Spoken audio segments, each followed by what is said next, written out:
وعلى من اتبع الهدى. Let us carry on what it means to be a mu'min, who are the mu'mineen. So far we have mentioned the four principles. تأمرون بالمعروف وتنهون عن المنكر أشداء على الكفار رحماء بينهم. These are the four foundations, the very basics that makes the difference between a Muslim and a mu'min. To adhere to these four are not just as simple as they sound, because they affect the very, fabric of everything else you do, everything in your daily life. Whether you're with your family, whether you're out on business, whether you're, in secret or in public, whatever the case may be, these are the four foundations. Like we know, Allah subhanahu wa ta'ala has made hududs, boundaries, and a believer is one who observes these boundaries, that does not cross the rights and, the rights of others, to cross these boundaries. The point of تأمرون بالمعروف وتنهون عن المنكر, to be a judge, to differentiate between the good and the evil, one must be good themselves, right? You cannot be in the middle of filth and want to judge others based on what you think is right, which is what we're seeing in this world as now.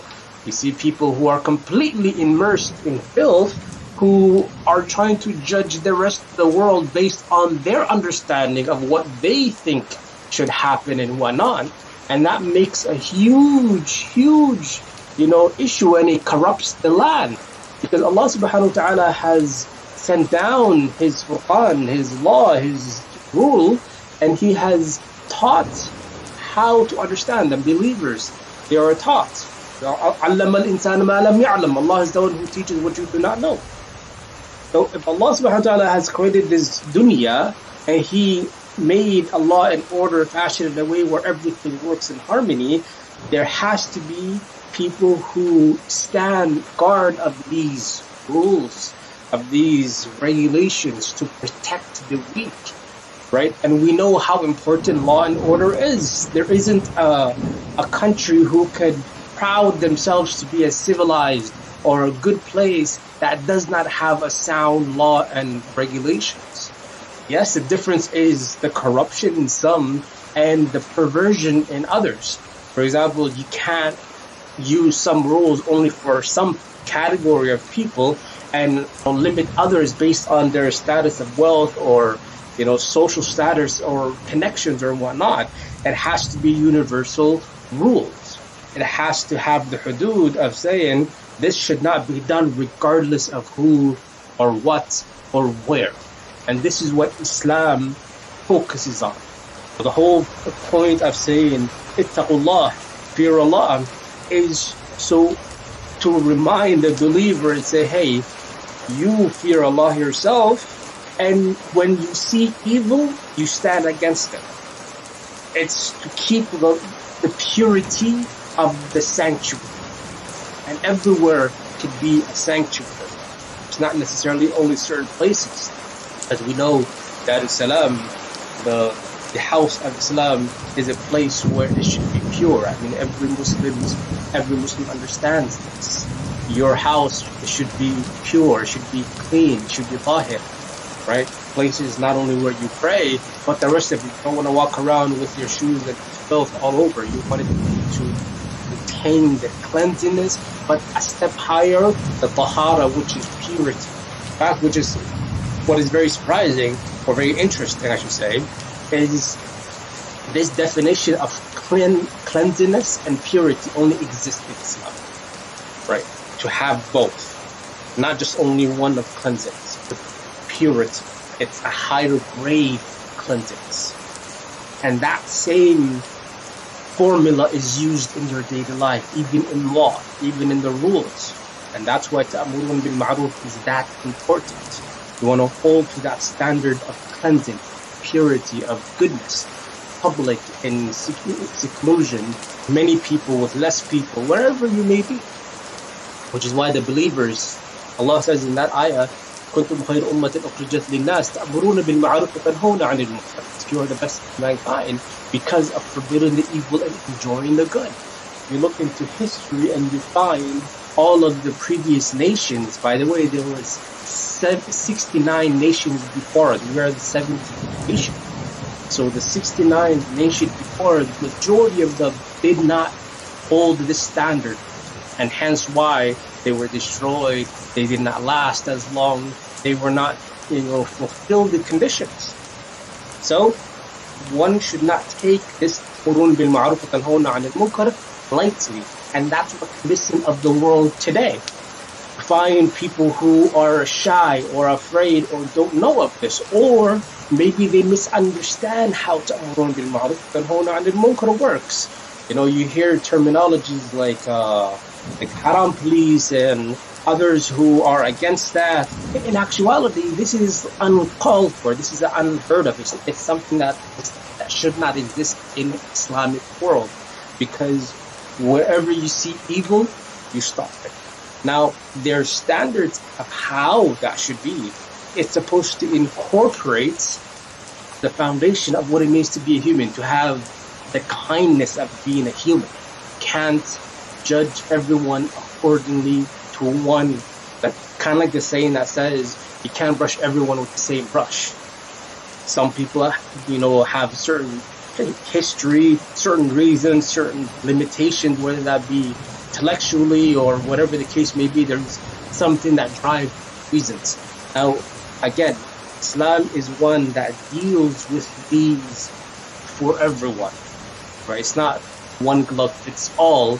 It's everyone is supposed to better themselves, to become a better versions of themselves, to enter the higher realms. Just take Jannah, for example. Jannah is a place where those who Allah chooses, but those who have succeeded will enter.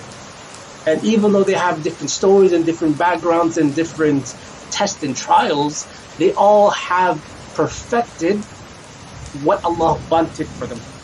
So being unique is a part of the creation of Allah.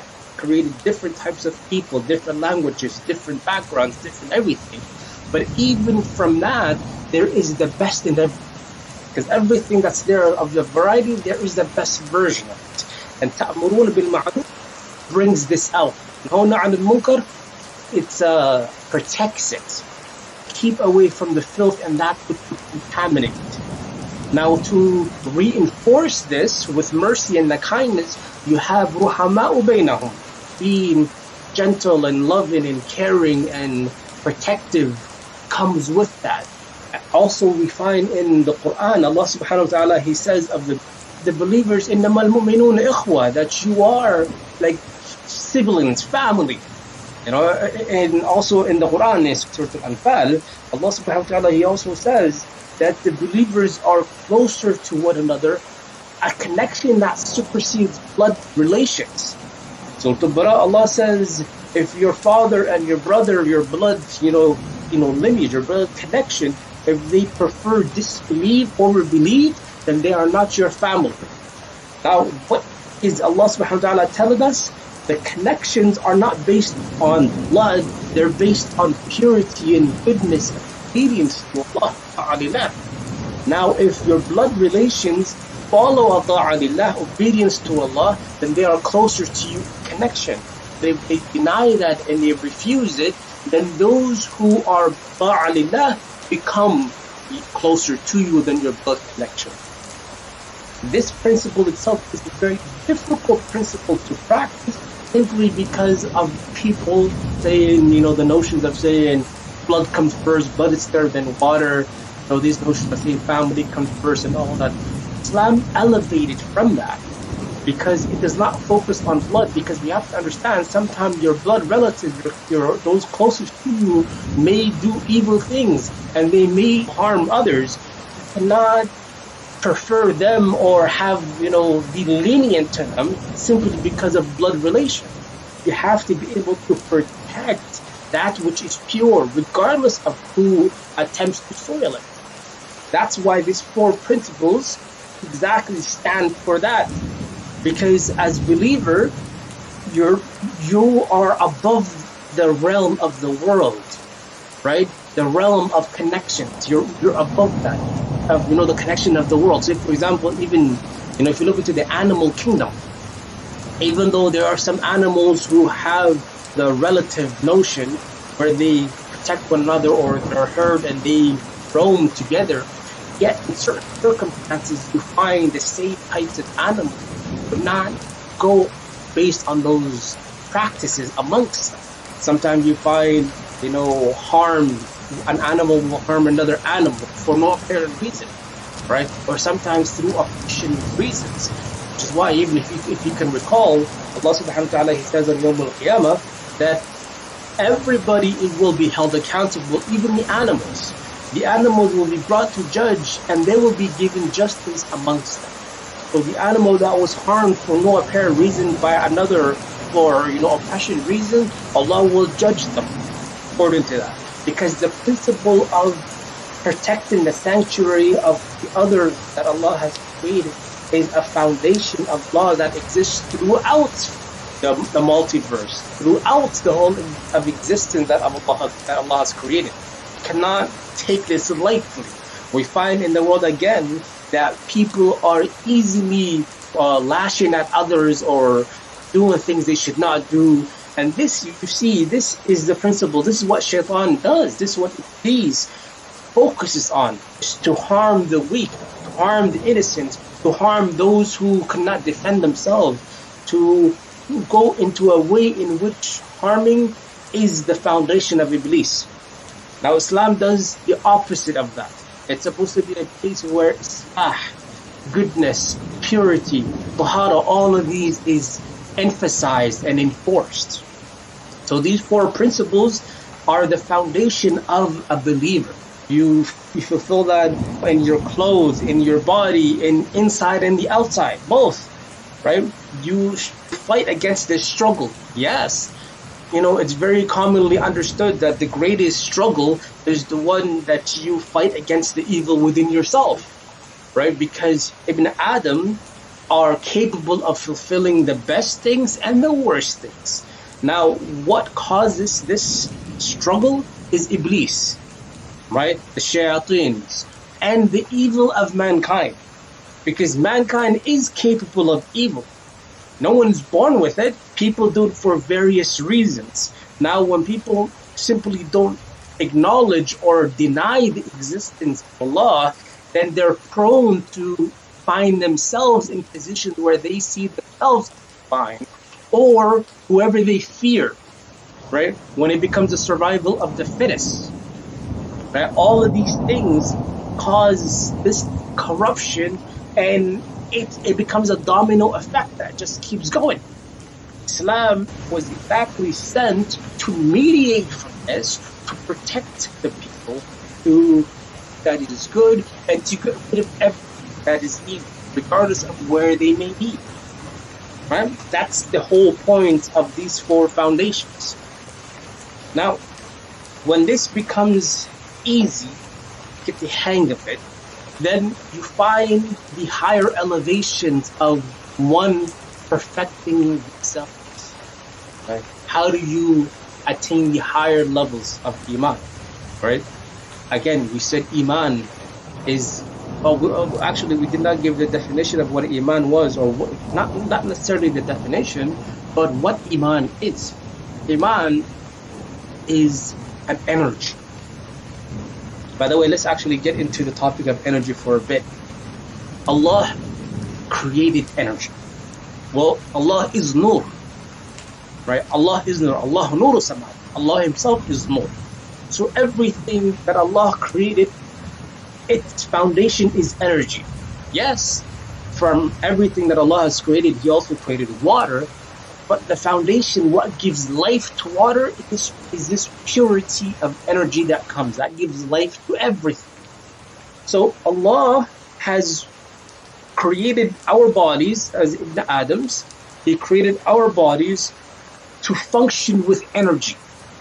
As you know, if you go into the depths of how the body works, how the signals are sent from muscles to, all of these things, it uses energy. right? It's not just there's more depth to it. Now, the soul is the foundation of it. I mean, the medical field, you find, does not get into details of the soul simply because it focuses on the biology aspect of it. And the biology aspect of it cannot be understood without understanding the soul. You take an example, you find a living human being and a dead human being, right? Even though they both have the same biology, the body, the organs, everything is there, one is capable of movement and from you see, and the other is not. What is the difference? Well, science doesn't normally get into it simply because it steers away from the topic of the soul, because it cannot quantify it, cannot understand the soul. Hence why, again, the foundation of science has always been judged based on what you see, the senses, what you see, what you hear, what you feel, what you taste, the senses. The soul is beyond that, and because it's beyond that, it's difficult for science to give it a definition of understanding. So that's why it focuses on the body, the heart, the brain, these functions, these organs. Well, as Islam, for an Islamic foundation, we focus on the soul. The soul is the foundation, right? Protecting the soul, the types of the soul. There's 4 qualities of the soul. You have the amara to bisu, the soul that orders you to do evil things. It's prone to do evil, pushes to evil.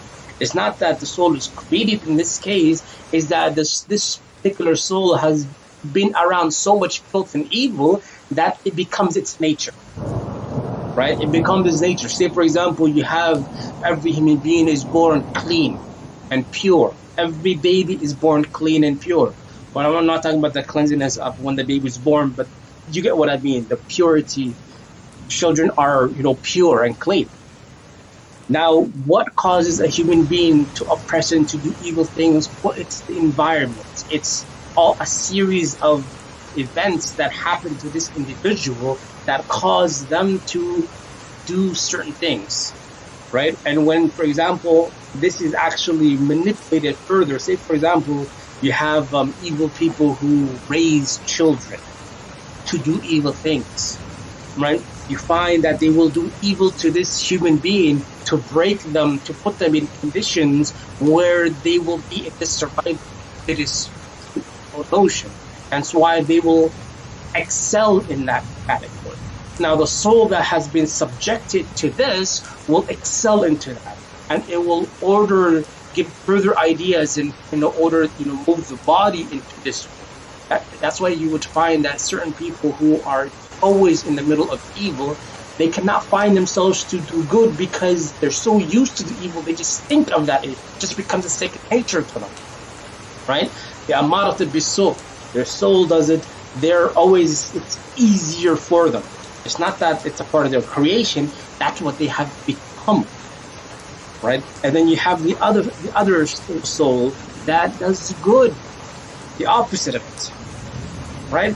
But these types or these qualities of the soul is purely based on the actions that one has indulged in. And you find the teachings of Islam, the elevation of these levels is to purify the soul, to purify the actions and habits, to put you in a better condition to be able to be used to doing good. Which is why Allah subhanahu wa ta'ala has stressed throughout the whole Quran and throughout all the nations of before is to repent, to make tawbah. Why repenting? Because repenting cleans the soul, cleans the heart. It cleans all of the sins. These sins would put you in darkness. In the previous video I mentioned darkness, right? These sins, accumulation of these sins is darkness. So sallallahu alaihi wasallam, he says, when you commit a sin, a dark thought enters your heart. Now again, if you open up a person's body and you find the heart, you don't see these darknesses. Rather, what you see is just the muscle. So what's happening? Well, again, we as human beings of Ibn Adam, we don't only exist in this biological realm. And only judge based on your senses, then you will miss the greater part of what it means to be Ibn Adam, to be a human being. The spiritual aspect of it. And in the spiritual realm, the foundation of the existence, what exists over there, is the light and the darkness. Right? So accumulation of all of the evil, each individual evil that is done based on its quality and quantity, you have all of this darkness that accumulates, and it corrupts the heart, it hardens the heart, it makes a rock, as Allah says in the Quran, Surah Al-Baqarah, ثم قست قلوبكم من بعد ذلك فهي كالحجارة أو أشد قسوة وإن من الحجارة لما يتفجر منه الأنهار وإن منها لما يشقق فيخرج منه الماء وإن منها لما يهبط من خشيته وما الله بغافل عما تعملون. Allah in this ayah is talking about the heart, the condition of the heart. There are some hearts who are harder than stone, because even for some stone, water gushes through them. Now, a type of heart exists that a person of their action causes them to be. It becomes so hard that nothing will penetrate this heart. No warning, nothing. And that's why when you find those who are thrown into Jahannam, or the main reason of the punishment of hell isn't only of burning the body, rather it is burning off all of these sins that has become so hard, and it became so hard that it can only be burnt off once you enter into that realm of akhirah. But in this dunya, while you're here, one thing that can clean it is repentance, istighfar. Now, the harder, or let me say, the more the sins, the harder this istighfar becomes, the more difficult it is, because you're literally fighting against what has become normal for this body, the habits. And that struggle takes a long time. There's even a study that was done to say it takes about 41 days to change a habit or to adapt a habit. Now, within that 41 days, you're gonna struggle immense. Like, say, take another example. Those who are addicts, whether it is drugs or cigarettes, the reason why it becomes so hard for them is because there's two major things that are taking place here. It's the habit, the action that the body is used, the muscle memory, and it is the habit of what you were used to became a second nature. Now, to go against this subconscious thing that overrides everything, you are struggling in and out. What helps with this struggle is to be able to immerse yourself into higher thinking, higher realm, right? Say Allah subhanahu wa ta'ala has allowed you and has given you the ability to tawbah. Right? It always comes down to, if Allah doesn't give that permission, it will be difficult. But say Allah subhanahu wa ta'ala has given that permission and He has blessed you with make tawbah. You find yourself, you will be in a condition where you will find yourself understanding the value of what you have done. Like, let me give you an example. Okay? Every sin that you do has weight, and has a quantity and has weight. So say, for example, that you lied. Let's take a lie, for example. You said a lie. Now, let's take two examples. One for no particular reason and one for a good reason. So say you lied simply to do evil or to corrupt or to cause harm or to benefit yourself in a bad way. This lie has, the way it's going to be calculated, it's not just only the lie that's done, it's the why, it's the how, it's the where, it's the whole condition of why that lie has been, and the damages that it causes. All of those things of chain reactions will be accumulated, and it would increase the density of this one thing that you did. Now, say you did it for a good reason, to save a life. This lie that you did, the action of it becomes good, and therefore it becomes overwritten by the good actions that it causes to save the life. That value would override the one evil that has been done, this lie. However, when you add tawbah to it, you say istighfar, it not only erases the lie itself, but it replaces it with a better thing. Now, if Allah subhanahu wa ta'ala gives you the permission to be able to evaluate yourself and to see just how much you've accumulated. For example, you think of yourself standing in front of Allah Yawm al-Qiyamah, and you have in front of you all of the mountains and mountains of bad deeds that you've done, and that hopeless scenario, that situation over there. What is more dear at that time? What do you fear most at that time? Well, what you see before you. In this world, because you don't see the akhirah, you don't see the consequences, it's easy to judge it as, it's whatever, right? Nobody sees it anyway.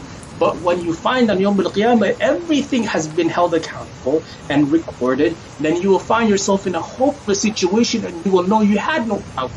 That hopeless situation would put you in an immense amount of fear and regret. Now, if you could visualize that in this dunya, when you're making tawbah, then that would increase onto the value of your tawbah. So you understand, you say, okay, I've lied, I've done this haram thing, Allah is angry with it, it has harmed you, because every sin harms you.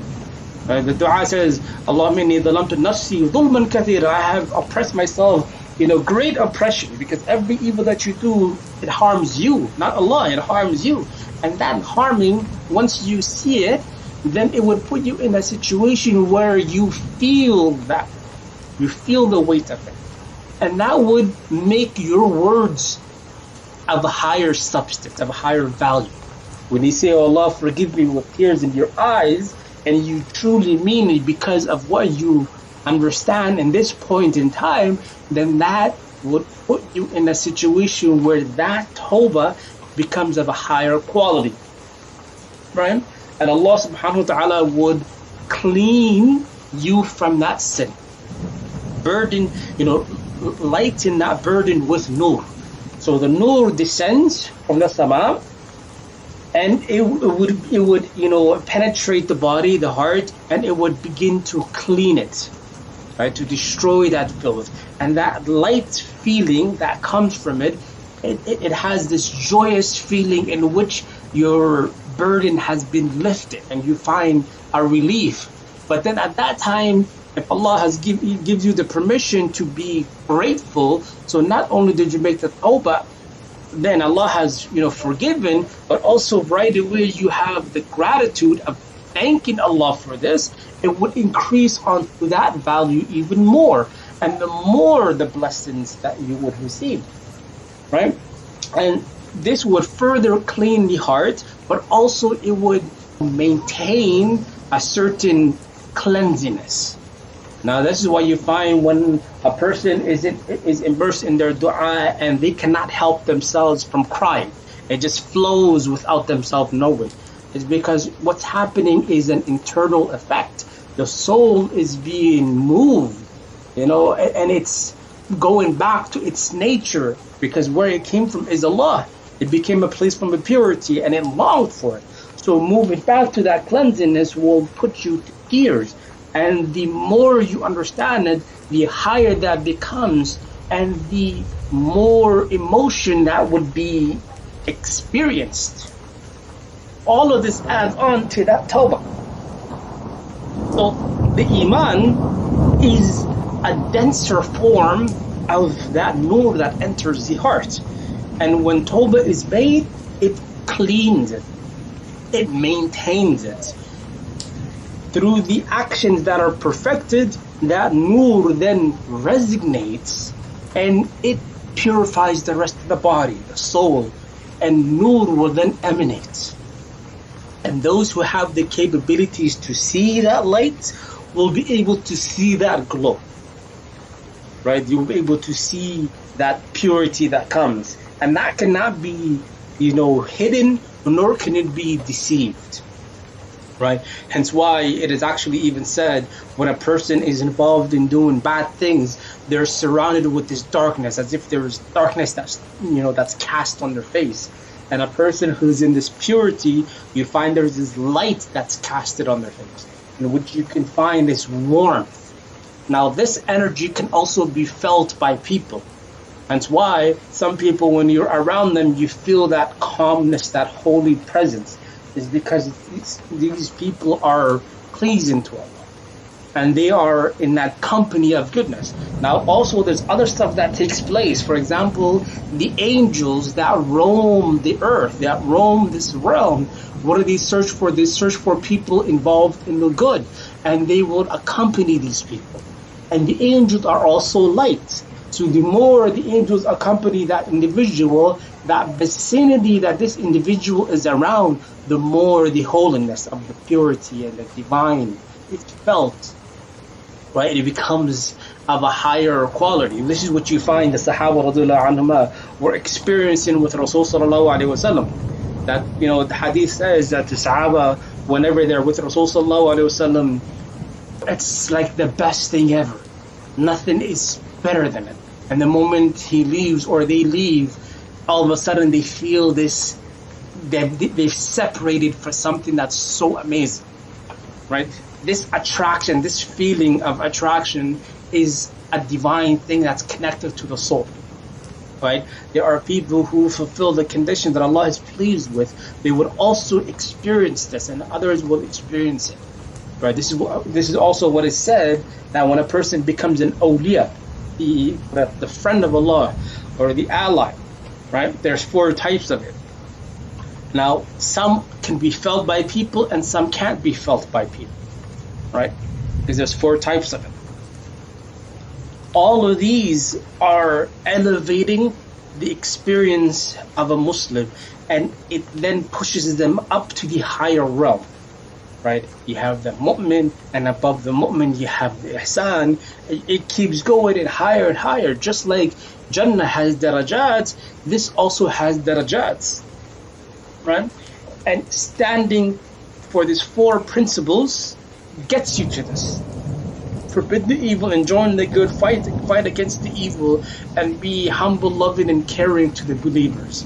The more the Iman that's felt, the deeper these 4 principles become. The more that you are involved into it, and that it becomes a very foundation. It no longer becomes something that you're forcing yourself to do. Rather, it becomes of a second nature. It becomes so easy that you're able to fulfill it without any issue whatsoever. The Iman is an actual energy. That energy that penetrates the heart and then cleanses everything. When you recite the Quran is also energy, right? By the way, the other thing that I want to mention here is the Quran is not just the words of Allah. They're not just letters and words accumulated in a book. The Quran is actually aware of you. It has consciousness. Everything has consciousness. So the Quran is aware of you. And when you recite it, the Quran, it will be aware of the one who recites it. And if you neglect it, the Quran is aware of it. And that's why Rasulullah said, he said, the Quran can be a witness for you or a witness against, right? Depending on what you do. It would be there to testify.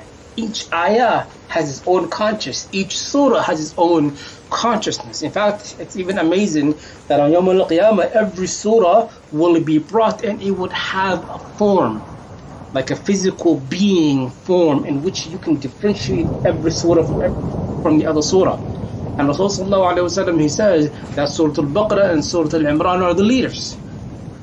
Right? You have these surahs that are in their physical form, who are Roman and who will be there on Yawm al-Qiyamah, and they will testify to their companions. Those who are called the awliya of the Quran.